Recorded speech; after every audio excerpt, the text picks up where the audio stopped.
Good morning, good morning. As we speak, we're on the floor overturning the authorization for the use of military force that is 20 years old, 10 years after we withdrew from Iraq, but not negating our ability to protect and defend our troops who may still be there and the American people. As we come together now, we are, of course, happy with the Supreme Court decision on the Affordable Care Act. I think it's really important to note this historic decision.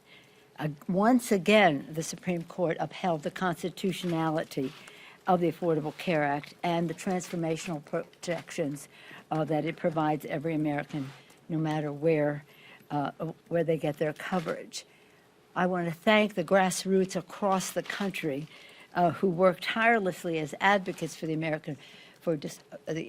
Affordable Care Act to pass it, to save it, and now to once again save it.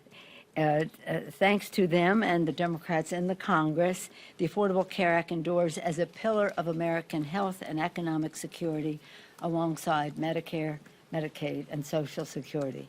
When we passed it, I said this is a pillar of economic and health security, along with the others. Today's Supreme Court decision is a landmark victory for Democrats' work to defend protections for people with pre-existing conditions.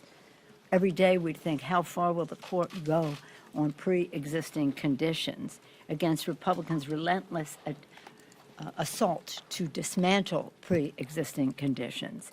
On day one of our House majority, Democrats acted decisively to throw our full legal weight of the House of Representatives in the fight against this Republican lawsuit. We will never forget how Republican leaders embraced this monstrous way to rip away America's health care in the middle of a deadly pandemic. More than 1 million Americans have signed up for the Affordable Care Act since President Biden extended the enrollment period. More than 1 million Americans. Because of the extension, but also because of the expansion of access to benefits that we have put into the rescue package. I'm very proud of all of that. And now Democrats will continue our work to build on this transformational the rescue package to make what's in there permanent in terms of affordability, access, and quality health care for all Americans.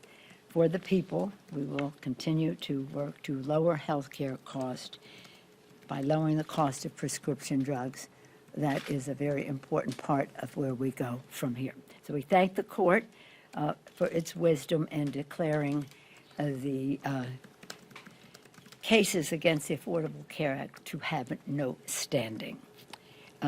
We are so proud of our president, who's back from his bilateral trip, the trip to participate in the G7 talks, of course, the NATO talks, the EU talks, and of course, the one-on-one with Vladimir Putin. He, I think, made a remarkable presentation for America to say America is back.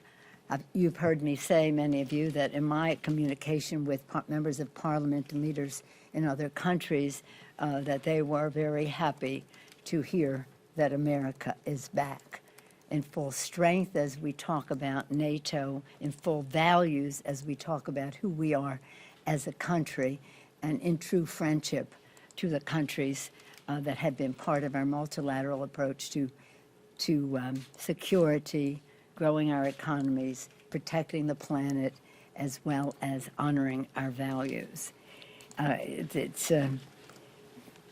He was direct, the president, about saying that there would be consequences if Putin hurts our interest, including relating to Russia's election interference and cyber attacks, making clear that certain assaults on our infrastructure, our critical infrastructure, will be met with a reaction.